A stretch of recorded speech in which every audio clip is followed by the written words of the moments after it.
Welcome to టీసెట్. మనము వ్యవసాయ రంగంలో కొన్ని టాపిక్స్ డిస్కస్ చేసినాం. సో రిమైనింగ్ టాపిక్స్ ఈరోజు డిస్కస్ చేద్దాం. సో దాంట్లో భాగంగా మనకు ప్రీవియస్ ఎగ్జామ్స్ని దృష్టిలో పెట్టుకొని కొన్ని ఇంపార్టెంట్ టాపిక్స్ని ఎక్కువగా ఫోకస్ చేయడం జరుగుతుంది. సో దాంట్లో ఫస్ట్ మనం ఆల్రెడీ కమత పరిమాణాల గురించి డిస్కస్ చేసినాం. సో ఏవైతే ఉపాంత small farmers, marginal farmers, so big farmers, ఉపాంత, చిన్న, మధ్య, పెద్ద రైతులు ఏవైతే ఉన్నారో వాటిని హెక్టార్ బేస్డ్గా డివైడ్ చేయడం జరిగింది. సో ఇక్కడ మనము ఈ కమతాలను ఎవరి ఆధీనంలో ఎక్కువగా ఉన్నాయి, సో ఏ క్యాస్ట్ బేస్డ్గా కమతాలను వర్గీకరించడం జరిగిందండి. సో సామాజిక వర్గాల వారిగా సో మనం దీన్ని వర్గీకరించడం జరిగింది. సో ఇది ఎందుకు అంటే మనకు ఈ రీసెంట్గా జరిగిన ఎగ్జామ్స్లో ఒక ఆర్థిక సర్వే ప్రకారము మనకు క్వశ్చన్ ఫ్రేమ్ చేసినప్పుడు అత్యధికంగా కమతాలు ఏ సామాజిక వర్గం ఆధీనంలో ఉన్నాయి అని చెప్పేసి అడగడం జరిగింది. సో రీసెంట్గా మనకు 22-23 జరిగిన ఎగ్జామ్స్లో సో గ్రూప్ 1లో కూడా మనకు ఇలాంటి క్వశ్చన్స్ అడగడం జరిగింది. సో దాన్ని బేస్ చేసుకొని ఈ డేటాని మనం తీసుకోవడం జరిగింది. సో ఎవరి ఆధీనంలో ఈ భూ కమతాలు అనేది ఓనర్షిప్ అనేది ఎక్కువగా ఉంది అంటే సో మనకు షెడ్యూల్ కులాలు దాదాపు 8.54%. సో నెక్స్ట్ షెడ్యూల్ తెగలు 11.2%. సో ఇతరులు అంటే దీంట్లో బీసీలు కానీ ఓసీలు కానీ సో ఈ సామాజిక వర్గం అంతా కూడా ఈ అదర్స్లో ఎక్కువగా వస్తుంది. సో నెక్స్ట్ సంస్థలు అంటే ఏవైనా ప్రైవేట్ ఆర్గనైజేషన్స్లో కూడా మనకి కాంట్రాక్ట్ ఫార్మింగ్ పద్ధతిలో వ్యవసాయ భూమి వారి ఆధీనంలో ఉండటం జరిగిందండి. సో ఏదైనా ఆర్గనైజేషన్ కావచ్చు, అది ప్రైవేట్ ఆర్గనైజేషన్స్ కావచ్చు, గవర్నమెంట్ ఆర్గనైజేషన్స్ కావచ్చు, సో వాళ్ళ ఆధీనంలో కూడా కొంత భూమి అనేది ఉండటం జరిగింది. సో దాన్ని ఆధారంగా చేసుకొని మనము ఆ పర్సంటేజెస్ బేస్ చేసుకొని ఈ విధంగా వర్గీకరించడం జరిగింది. సో అత్యధికంగా ఎవరి ఆధీనంలో భూమి ఉంది అంటే సో ఇక్కడ ఇతరులు, అదర్స్, సో వీళ్ళ ఆధీనంలో భూమి అనేది ఎక్కువగా ఉంది అండి. సో వీరి తర్వాత అధికంగా భూమిని కలిగి ఉన్నవారు ఎవరు? షెడ్యూల్ తెగల వాళ్ళు అధికంగా ఉన్నారు. సో దాని తర్వాత షెడ్యూల్ కులాలు, సో దాని తర్వాత ఆర్గనైజేషన్స్ లేదంటే సంస్థలు. దీని ఆధారంగా చేసుకొని సో భూకమతాల యాజమాన్యము సామాజిక వర్గాల వారిగా ఆరోహణ క్రమంలో అమర్చండి అని చెప్పేసి అడగవచ్చు, లేదైనా అవరోహణ క్రమంలో అని చెప్పేసి అడగడానికి స్కోప్ ఉంటుంది. సో ఇక్కడ ఫస్ట్ ఇతరులు ఫస్ట్ వస్తుంది. సో నెక్స్ట్ ఎస్టీలు వస్తుంది. సో నెక్స్ట్ ఎస్సీస్ వస్తుంది. సో దాని తర్వాత మనకి ఆర్గనైజేషన్స్, సంస్థలు అనేవి వస్తాయి. ఇది పెద్ద నుండి చిన్న వరకు. సో చిన్న నుండి పెద్ద వరకు అంటే అది లేదు అంటే ఈ రెండింటిని బేస్ చేసుకొని స్టేట్మెంట్ల రూపంలో క్వశ్చన్ అడగడానికి ఉంటుందండి. దీన్ని జనాభాని లింక్ చేస్తూ క్వశ్చన్ అడగడానికి అవకాశం ఉంటుంది. ఓకే, సో షెడ్యూల్ కులాల ఆధీనంలో భూ కమతాల పరిమాణం అనేది ఎక్కువగా ఉంది. ఏ స్టేట్మెంట్? సో షెడ్యూల్ తెగల ఆధీనంలో భూ కమతాల పరిమాణం ఎక్కువగా ఉంది యాజమాన్య పరంగా. క్వశ్చన్ మెన్షన్ ఎట్లా చేస్తాడు అంటే సో యాజమాన్య పరంగా ఈ మెన్షన్ చేసుకుంటూ ఈ రెండు స్టేట్మెంట్లను అడుగుతాడు. సో భారతదేశంలో యాజమాన్య పరంగా భూకమతాల పరిమాణము అని ఏ స్టేట్మెంట్? షెడ్యూల్ కులాల ఆధీనంలో, షెడ్యూల్ తెగల ఆధీనంలో అని చెప్పేసి ఇస్తాడు. ఈ నెంబర్స్ని డైరెక్ట్గా ఇవ్వచ్చు, లేదంటే ఈ నెంబర్స్ని తీసేసి సో షెడ్యూల్ కులాల ఆధీనంలో షెడ్యూల్ తెగల కంటే ఎక్కువగా ఉంది ఇలాంటి స్టేట్మెంట్లు అయినా ఇవ్వచ్చు అండి. ఈ రెండింటిని కలిపి ఒక స్టేట్మెంట్ రూపంలో ఇవ్వచ్చు. ఓకే, సో కమత పరిమాణం. ఓకే, కమత పరిమాణం చూసినాం మనం. కమత పరిమాణం అనేది తగ్గుకుంటూ వస్తుంది. 1.15 ఉన్నది 1.08 హెక్టార్లకి మనకు రావడం జరిగింది. సో కమతాలు ఎవరి ఆధీనంలో ఎక్కువగా ఉన్నాయి అనేది కూడా మనం చూడడం జరిగింది. సో నెక్స్ట్ ఈ వ్యవసాయ ఉత్పాదకత.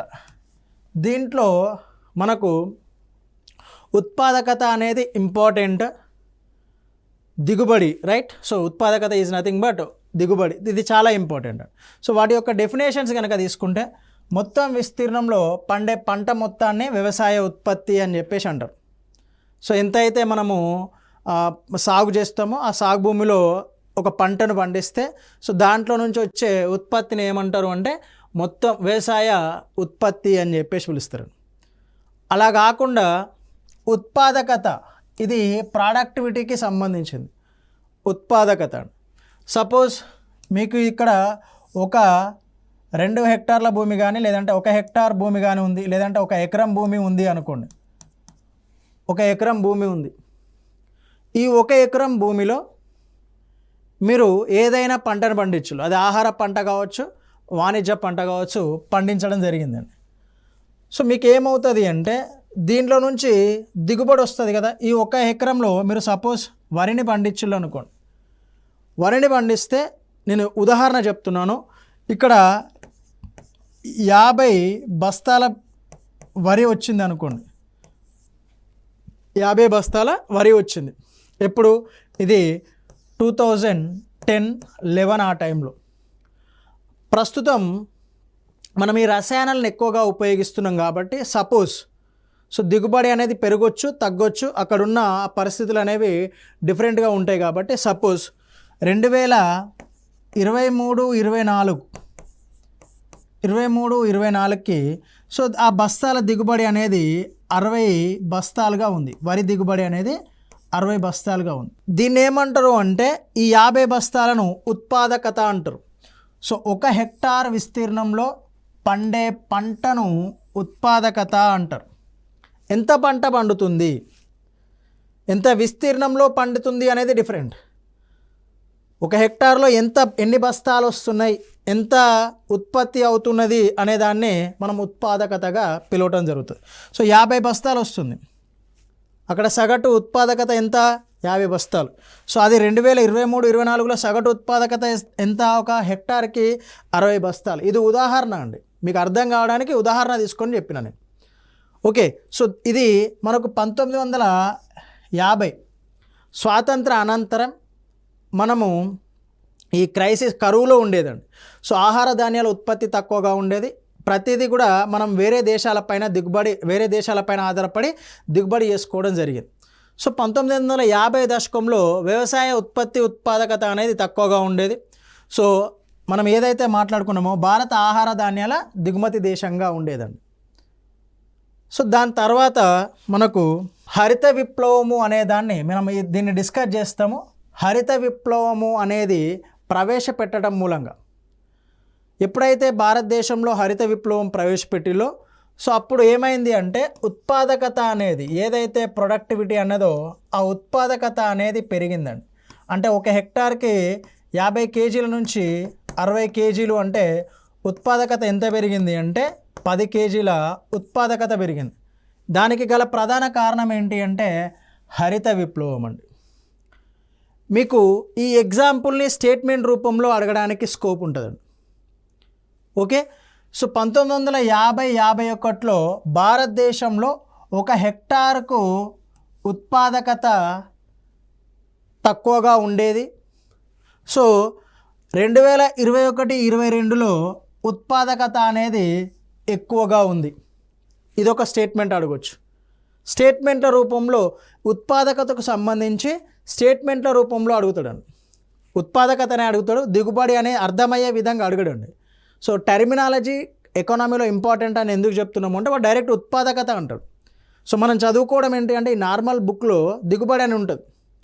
సో ఉత్పాదకత 1950-51లో 1 హెక్టార్ నుంచి వచ్చేది 668 కేజీలు ఉంటే సో అది 2809 కేజీలుగా పెరిగింది.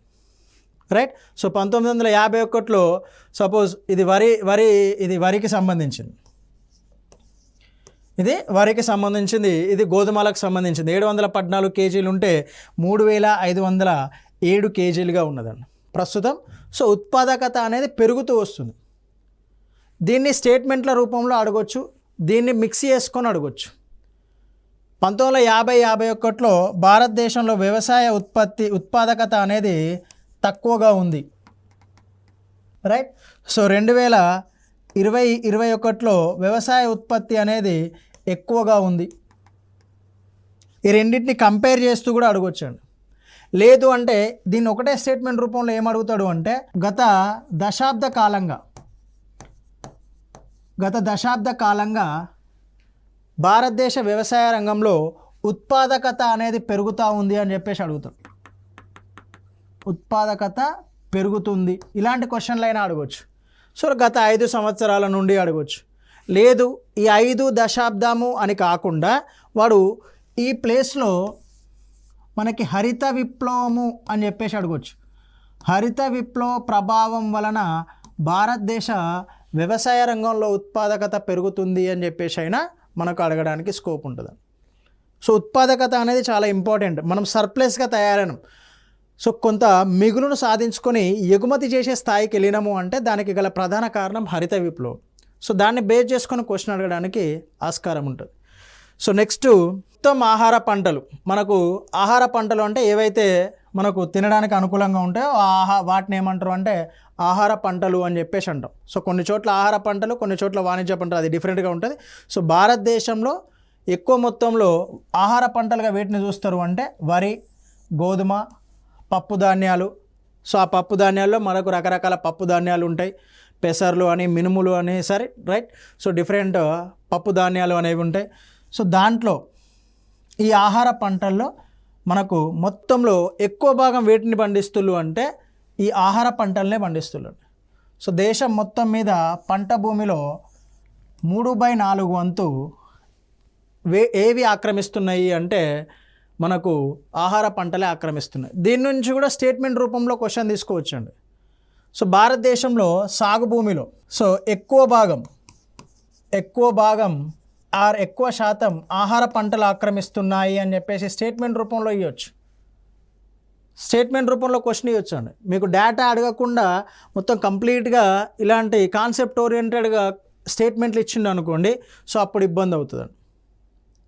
సో ఎందుకు ఈ షిఫ్ట్ జరిగింది అంటే ఆహార ధాన్యాలు ఎక్కువగా పెరగడానికి గల కారణం ఏంటి? మెయిన్ రీజన్ హరిత విప్లవం. సో దానివల్ల ఏమైంది అంటే సో ఇక్కడ నీటిపారుదల సౌకర్యాలు పెరగడం, సో రసాయన ఎరువుల వినియోగం పెరగడం, సో వ్యవసాయం కొంచెం ఈజీగా మారడం, అంటే పూర్తిగా కాదు కొంతవరకు యాంత్రీకరణ జరగడం. దీని ఫలితంగా ఏమైంది అంటే సో ఎక్కువ భాగము వీటిని సాగు చేయడానికి ఇంట్రెస్ట్ చూపిల్లు. ఇంకొకటి ఏంటి అంటే మెయిన్గా మనకు హరిత విప్లవం వల్ల అధికంగా లాభపడిన పంట ఏది అంటే గోధుమ పంట అధికంగా లాభపడింది. సో దాన్ని ఉత్తర భారతదేశంలో దాన్ని పండించడానికి ఎక్కువగా ఆసక్తి చూపించారు. సో ఫలితంగా వీటి యొక్క పర్సంటేజ్ అనేది పెరిగింది. మనకు స్వాతంత్రం వచ్చిన కొంతకాలం వరకు పప్పు ధాన్యాలే ఎక్కువగా ఉంటాయి. రాను అంటే మనకు హరిత విప్లవ ప్రభావం తర్వాత పప్పు ధాన్యాల యొక్క శాతం తగ్గిపోయి ఆహార ధాన్యాల ప్రభావం అనేది ఆహార ధాన్యాలను పండించడం అనేది పెరుగుతూ ఉంటుంది. అందుకోసమే ఈ క్వశ్చన్ అడగడానికి ఎక్కువ స్కోప్ ఉంటుంది. సో ముఖ్యంగా ఈ ఆహార ధాన్యాల్లో ఎక్కువగా ఏది ఆక్రమిస్తుంది అంటే వరి ఎక్కువ శాతాన్ని ఆక్రమిస్తుంది. మొత్తము ఆహార ధాన్యాలు, పప్పు ధాన్యాల్లో మొత్తం ఆహార ధాన్యాలు వాణిజ్య పంటల్లో ఆహార పంటలు ఎక్కువగా 3/4 వంతు ఆక్రమిస్తున్నాయి. ఓకే, సో మొత్తం ఆహార ధాన్యాలు అంటే ఈ వరి, గోధుమ, ఈ పప్పు దినుసులలో ఎక్కువ భాగం ఏది ఆక్రమిస్తుంది మళ్ళీ అంటే వరిని ఎక్కువగా పండించడం జరుగుతుందండి. ఇది చాలా ఇంపార్టెంట్. ఓకే, అందరూ యూజువల్గా గోధుమ, పప్పు దినుసులు అనుకుంటారు, కానీ ఎక్కువ భాగం ఏది ఆక్రమిస్తుంది అంటే 1/3 వంతు వరి ఆక్రమించడం జరుగుతుంది. ఓకే, సో నెక్స్ట్ సో ఇక్కడ మనకు వ్యవసాయ ఉత్పాదకత అనేది మనము ఆహార ధాన్యాల ఉత్పత్తి పెరిగింది అని చెప్పేసి అనుకున్నాం కదా. సో ఆ ఉత్పాదకత అనేది పెరగడానికి ప్రధానమైన కారణం ఏంటి అంటే సో దీన్ని ఉత్పాదకతను ప్రభావితం చేసే కారణాలండి ఇవి. సో దీంట్లో నుంచి సింపుల్ మీరు ఎకనామీ మొత్తం డేటా చదువుకొని వెళ్తాడు. సో వాడు ఏం చేస్తాడు అంటే వ్యవసాయ ఉత్పాదకతను ప్రభావితం చేసే క్రింది వానిలో ఏ కారకాలు ప్రభావితం చేస్తాయి అని చెప్పేసి అడుగుతాడు వ్యవసాయ ఉత్పాదకతను. సో మ్యాక్సిమం మనము 1, 2, 3, 4th option all of the above ఉంటుంది, దానికే ఎక్కువ ప్రిఫరెన్స్ ఇస్తాం. సో వాడు ఏమి ఇచ్చినా ఆ పైవన్నీ అనే దానికి వెళ్ళినాము అనుకోండి, కొన్నిసార్లు అది మిస్టేక్ అవ్వడానికి అవకాశం ఉంటుంది. సో ఆ వ్యవసాయ ఉత్పాదకతను పెరగడానికి గల ప్రధానమైన కారణం ఏంటి అంటే సో మనకు ఈ మద్దతు ధరలు ఎంఎస్పి మినిమం సపోర్ట్ ప్రైస్ అనేది ఇంక్రీజ్ అవ్వడం. సో దాదాపు మనకు ఈ గిట్టుబాటు ధరలు అదే మినిమం సపోర్ట్ ప్రైస్ అనేవి మనకు 1950-51 నుంచి 2023-24 వరకు పెరుగుతూ ఉన్నాయి. సో దాంట్లో మీకు సపోజ్ ప్రతికి గిట్టుబాటు ధర ఎగ్జాక్ట్గా కాకుండా సో 5,500 ఉంది అనుకోండి, ఉదాహరణ చెప్తున్నాను నేను, 5,500 ఉంది అనుకోండి. సో లేదు ఇంకా పెసర్లకి కానీ లేదంటే వేరే ఇంకా ఏదైనా చెరుకు కానీ సో దీనికి ఫెయిర్ అండ్ రెమ్యునరేటివ్ ప్రైస్ ఇస్తారు దీనికి. సో వీటి యొక్క ధర కొంచెం తక్కువగా ఉంది అనుకోండి, సపోజ్ నేను ఎగ్జాంపుల్గా చెప్తున్నా, ఎగ్జాక్ట్గా కాదు. ఈ మద్దతు ధరలు అనేవి వీటికి ఎక్కువగా ఉండి వీటికి తక్కువగా ఉండటం మూలంగా, అంటే పప్పు ధాన్యాలకు తక్కువగా ఉండటం మూలంగా ఏం చేస్తాము, ఈ ప్రత్తిని ఎక్కువగా పండించడానికి చూస్తూ ఉంటాం. దానివల్ల ఏమవుతుంది, సో అగ్రికల్చర్ సిస్టమ్ అనేది వాణిజ్య పంటల వైపు వెళ్తూ ఉంటుంది, రైట్. సో దానివల్ల ఉత్పాదకత పెరగొచ్చు, తగ్గొచ్చు. మీకు ఇది ఒక ఎకరంలో ఫస్ట్ వరి పండిస్తున్నాము అనుకోండి, ఒక ఎకరంలో వరి పండిస్తున్నాం. సో మనకు ప్రతికి ఎక్కువగా మినిమం సపోర్ట్ ప్రైస్ అనేది, కనీస మద్దతు ధర అనేది ఎక్కువగా ఇవ్వటం మూలంగా ఆ ఒక ఎకరాన్ని ఏం చేస్తాము అంటే తగ్గిస్తాం. సగమేమో వరి వేస్తాం, సగమేమో మనం ప్రత్తిని సాగు చేస్తాం. అందుకే ఇక్కడ చూడండి, వ్యవసాయ ఉత్పాదకతను ఏది అది చేస్తుంది, కమతాల పరిమాణం కూడా ప్రభావితం చేస్తుంది. సో గిట్టుబాటు ధరలు, సో దీన్ని ఎక్కువగా ఇది చేస్తూ ఉంటాం, రైట్. సో ఈసారి మంచిగా ప్రత్తి వచ్చింది అనుకోండి, ఈ ఇయర్ మంచిగా వచ్చింది అనుకోండి ప్రత్తి. సో దాన్ని ఏం చేస్తాం, మీకు కంప్లీట్గా ఇక్కడ వరిని తీసేసి ఇక్కడ కూడా ప్రత్తినే సాగు చేయడం ప్రారంభిస్తాం. సో ఫలితంగా వరి ఉత్పాదకత అనేది పెరిగి ప్రతి ఒక్క ఉత్పాదకత అనేది పెరుగుతూ ఉంటుంది, రైట్. సో నెక్స్ట్ శీతోష్ణ స్థితి కారణాలు, ఇవి కూడా ప్రభావితం చేస్తాయండి.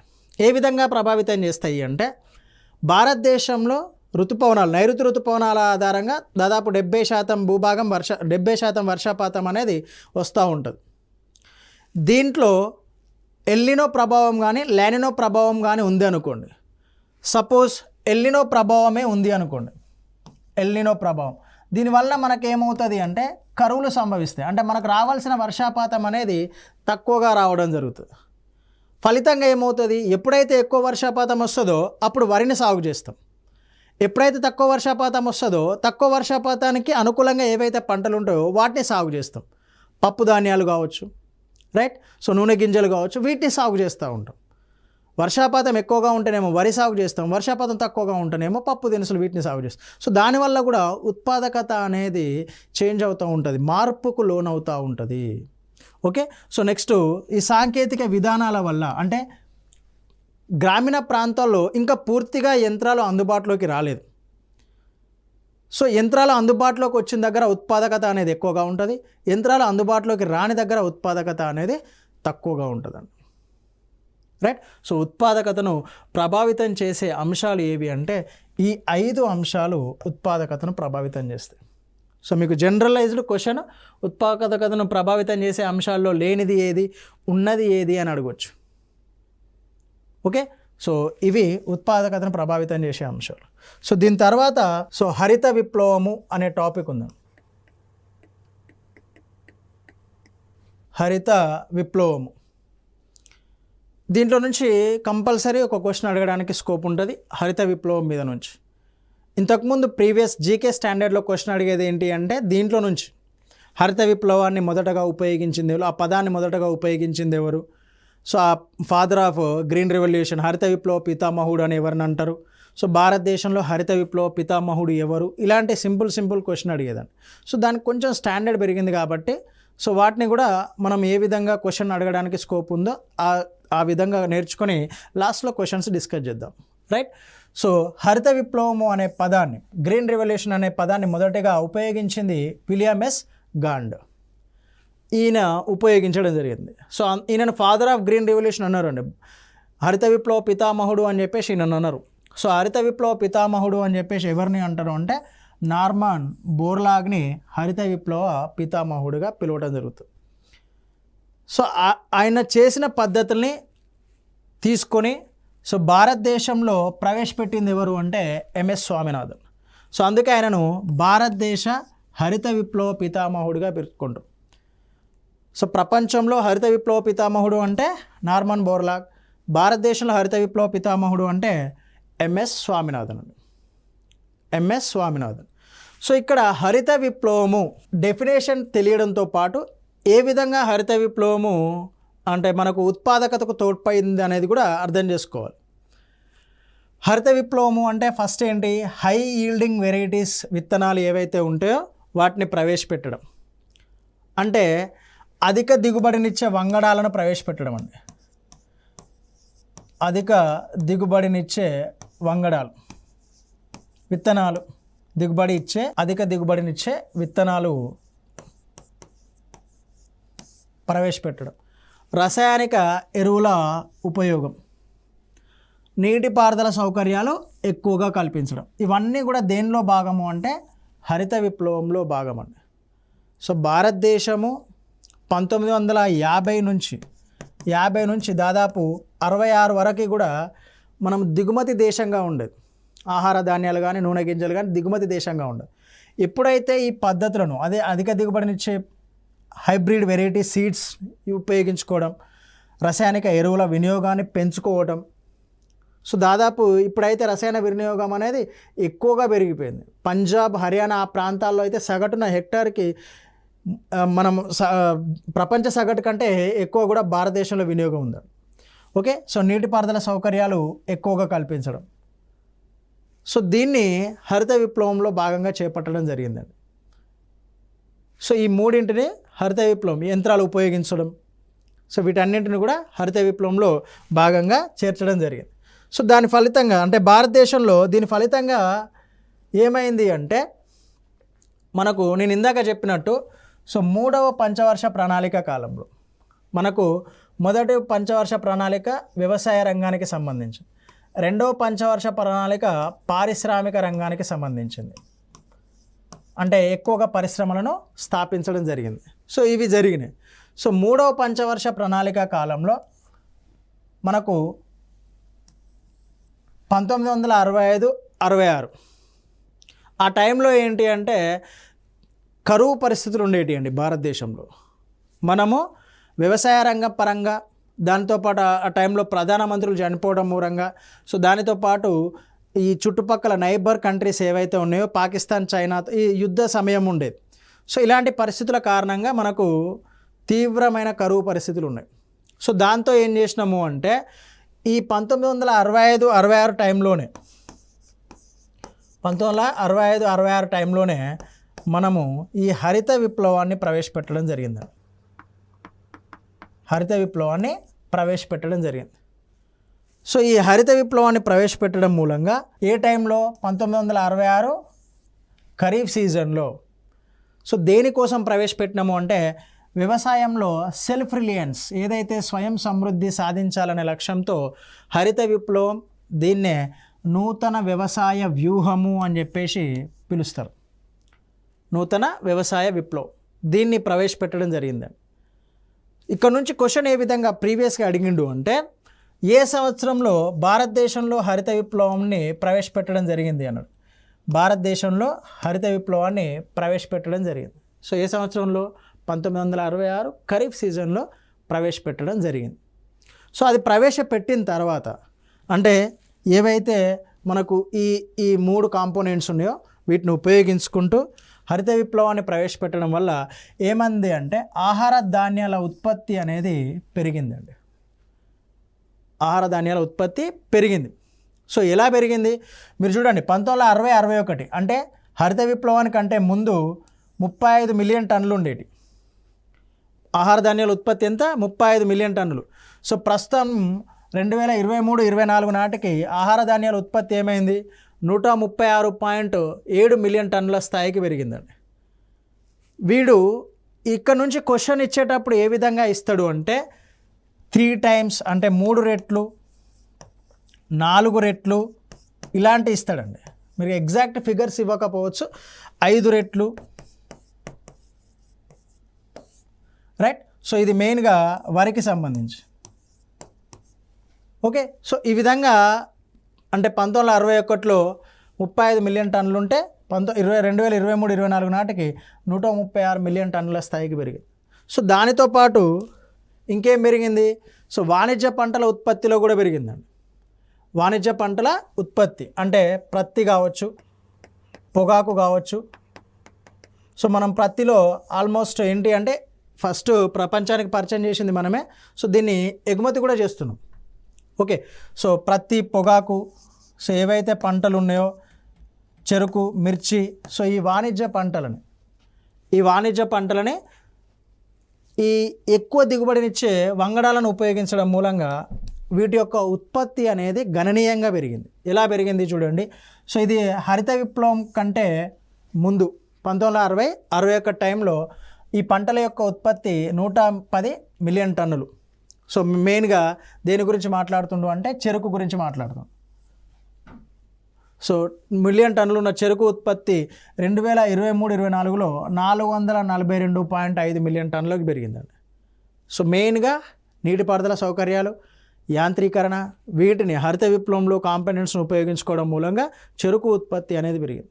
సో దానితో పాటు మనకు నూనె గింజల ఉత్పత్తి కూడా పెరిగిందండి. నూనె గింజల ఉత్పత్తి ఏదైతే ఉందో సో ఆ నూనె గింజల ఉత్పత్తి కూడా పెరిగింది. మీకు ఇక్కడ క్వశ్చన్ ఇదే ఫ్రేమ్ చేసుకొని అడగవచ్చు, బట్ ఇయర్స్ ఇవ్వకపోవచ్చు. ఏ విధంగా అడుగుతాడు అంటే 110, 442, సో 3 టైమ్సా 4 టైమ్సా ఈ విధంగా క్వశ్చన్ చేయడానికి ఆస్కారం ఉంటుంది. సో లెట్స్ కమ్ టు నూనె గింజలు.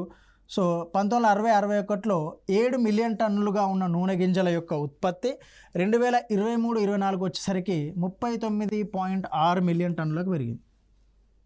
సో ఆల్మోస్ట్ 42 అంటే 6 times, so 5.5 times, nearly 6 times పెరిగిందండి. 7 మిలియన్ టన్నుల నుంచి 39.6 అంటే 6 రెట్లు పెరిగింది. ఈ విధంగా అడుగుతాడు. హరిత విప్లవం కంటే ముందు నూనె గింజల ఉత్పత్తి, హరిత విప్లవం తర్వాత నూనె గింజల ఉత్పత్తికి 6 రెట్లుగా ఉంది అని చెప్పేసి అడగవచ్చు. సో డేటా ఇవ్వద్దు అంటే వాడు టైమ్స్ బేస్ చేసుకొని అడుగుతాడు. డేటా ఇవ్వాలి అంటే ఎగ్జాక్ట్గా ఈ ఫిగర్స్నే మెన్షన్ చేసుకొని అడుగుతాడు. సో భారతదేశంలో హరిత విప్లవం అనేది ఒక గణనీయమైన మార్పును తీసుకొచ్చింది వ్యవసాయ రంగంలో. మనం స్వయం సమృద్ధి సాధించినాము అంటే దానికి గల ప్రధాన కారణం హరిత విప్లవం భారతదేశంలో ఇంట్రడ్యూస్ చేయడం. సో దీనితో పాటు ఇది న్యూస్లో ఉండడానికి ఇంకొక రీజన్ ఏంటంటే రీసెంట్గా ఎంఎస్ స్వామినాథన్ గారు చనిపోవడం జరిగింది. సో భారతరత్న అవార్డు ఇవ్వడం జరిగింది కాబట్టి ఇది న్యూస్లో ఉంది. సో కొంచెం ఫోకస్డ్ ఏరియా. ఏ విధంగా పెరిగింది, ఎన్ని రెట్లు పెరిగింది అనేది గుర్తుపెట్టుకోండి. మ్యాక్సిమం అవి అంటే టైమ్స్ రూపంలోనే ఎన్ని రెట్లు పెరిగింది అనే రూపంలోనే క్వశ్చన్ అడగడానికి మనకు అవకాశం ఉంటుంది, రైట్. సో దానివల్ల హరిత విప్లవంను ప్రవేశపెట్టడం వల్ల ఏం జరిగింది? ఆహార ధాన్యాల ఉత్పత్తి పెరిగింది. సో ఎంప్లాయ్మెంట్ ఇంక్రీజ్ అయింది, ఉద్యోగితలో పెరుగుదల వచ్చింది, ఆదాయం ఇంక్రీజ్ అయింది. సో ఇవన్నీ కూడా మనకు జరుగుతాయి. ఇది 1 హెక్టార్ భూమి. సో దీంట్లో నుంచి మనము 50 కేజీలు, సపోజ్ కేజీకి 3 రూపీస్ ఉంటే మనకు ఎంత వస్తాయి? 150 రూపీస్ వస్తాయి. బట్ హరిత విప్లవం తర్వాత ఏమైంది? 60 కేజీస్ వచ్చినాయి, 60 కేజీలు. సో దానివల్ల ఏమైంది? 60 ఇంటూ 3 రూపీస్ వేసుకున్నా కూడా 180 రూపీస్. అంటే ఆదాయంలో మార్పు వచ్చిందా లేదా? మార్పు వచ్చింది. సో దాంతోపాటు ఉద్యోగితలో కూడా మార్పు వస్తాయి. ఎందుకు? హై ఈల్డ్ వెరైటీస్ ఉపయోగించాలి, యంత్రాలను తయారు చేయాలి, సీడ్స్ని తయారు చేయాలి. సీడ్స్ అంటే గింజలు. సో వీటి కోసం ఎంప్లాయ్మెంట్ అనేది క్రియేట్ అవుతూ వస్తుంది. వీటన్నిటిని ఉపయోగించడం మూలంగా ఆటోమేటిక్గా ఆహార ధాన్యాల ఉత్పత్తి కూడా పెరుగుతూ వచ్చిందండి. ఓకే, సో దీనితో పాటు మనకు ప్రతికూలతలు కూడా ఎక్కువగా స్కోప్ ఉన్నాయండి. ప్రతికూలత అంటే ఆ హరిత విప్లవం ప్రభావం వల్ల ఏ విధంగా అయినాయంటే సో ప్రాంతీయ వ్యత్యాసాలు అనేవి ఎక్కువగా పెరిగినాయి. మీకు భారతదేశంలో కనుక చూస్తే ఇది ఎక్కువగా భారతదేశంలో ఎక్కడ ప్రవేశపెట్టిల్లు అంటే పంజాబ్ అక్కడ ప్రవేశపెట్టిల్లు. సో ఈ రీజియన్లో ప్రవేశపెట్టిల్లు. ఈ ప్రాంతంలో మనకు సారవంతమైన భూములు ఉంటాయి. ఏవి? మన ఒండ్రు నేలలోనే ఎక్కువగా ఉంటాయి. నదులు అంటే సాగునీటి పారుదల కూడా ఎక్కువగా ఉంటుంది, అంటే నదులు ఉంటాయి. ఈ నదులు సాగునీటి పారుదల ఎక్కువగా ఉండడం, సారవంతమైన భూమి ఉండటం మూలంగా ఇక్కడ హరిత విప్లవం అనేది ఎక్కువ సక్సెస్ అయింది పంజాబ్, హర్యానా ఈ ప్రాంతాల్లో. అదే తెలంగాణకు వచ్చేసేయండి, తెలంగాణకు వచ్చేసరికి ఒండ్రు నీళ్ళు అనేవి తక్కువగా ఉంటాయి, నీటిపారుదల సౌకర్యాలు అనేవి తక్కువగా ఉంటాయి. సో దీనివల్ల వీడు ఎక్కువగా దిగుబడి సాధించడం మూలంగా ఏమైంది, ఎక్కువ ఆదాయం సంపాదించాడు. వీడు తక్కువగా దిగుబడి సాధించడం మూలంగా ఏమైంది, తక్కువ ఆదాయం అనేది తక్కువగా ఉంది. ఫలితంగా ఏమైంది, ప్రాంతీయ వ్యత్యాసాలు అనేవి పెరిగినాయి. ఇంకొకటి, ఇక్కడ ఆంధ్రప్రదేశ్లో 1966లోనే ప్రవేశపెట్టారు. ఇక్కడ కూడా సారవంతమైన భూములు అనేవి ఎక్కువగా ఉన్నాయి. ఫలితంగా వీళ్ళ యొక్క ఆదాయం పెరిగింది, వీళ్ళ యొక్క ఆదాయం తగ్గింది. సో ప్రాంతీయ వ్యత్యాసాలు, సో ఉత్తర భారతదేశానికి దక్షిణ భారతదేశానికి వ్యత్యాసాలు వచ్చినాయి, పక్క రాష్ట్రాలకు వ్యత్యాసాలు కూడా వచ్చినాయి. సో దానితో పాటు ఆదాయ వ్యత్యాసాలు కూడా పెరిగినాయి. సో ఎవరైతే పెద్ద మొత్తంలో భూమిని కలిగి ఉన్నారో వాళ్ళు ఎక్కువ లాభం పొందిళ్ళు, ఎవరైతే తక్కువ మొత్తంలో భూమిని కలిగి ఉన్నారో వాళ్ళు తక్కువ లాభాన్ని పొందిళ్ళు. సో దాని ఫలితంగా ఆదాయ వ్యత్యాసాలు కొన్ని పంటలకే, అంటే ముఖ్యంగా మనం ప్రత్తి పంటకు కావచ్చు, నెక్స్ట్ గోధుమ పంటకు కావచ్చు, నెక్స్ట్ వేరుశనగ పంట, అంటే ఇవే ఎక్కువగా లాభపడినాయి. ఇవి ఎక్కువగా ఉత్పత్తి అనేది వీటిలో పెరిగింది. ఓకే, సో పత్తి, గోధుమ, వేరుశనగ అనే వాటిలో ఉత్పత్తి పెరిగింది, కొన్ని పరిమితం అవ్వటం, అది ఒక ఫెయిల్యూర్ హరిత విప్లవం. సో నెక్స్ట్ పెట్టుబడిదారి వ్యవసాయం అనేది పెరిగింది. ఎందుకు, కొత్త సాంకేతికతను ఇంట్రడ్యూస్ చేసుకోవాలన్నా, గింజలను కొనుక్కోవాలన్నా, సో నెక్స్ట్ రసాయన ఎరువుల యొక్క కాస్ట్ ఎక్కువగా పెరగడం మూలంగా, సో అదేంది, ఎవరైతే ఇన్వెస్ట్మెంట్ చేయగలుగుతారో వాళ్ళకి మాత్రమే అనుకూలంగా మారింది. సో దానివల్ల పెట్టుబడిదారి వ్యవసాయం అనేది భారతదేశంలో పెరగడం జరిగిందండి. రైట్, సో ఇవి భారతదేశంలో హరిత విప్లవం వలన అనుకూలతలు, ప్రతికూలతలు. Thank you so much.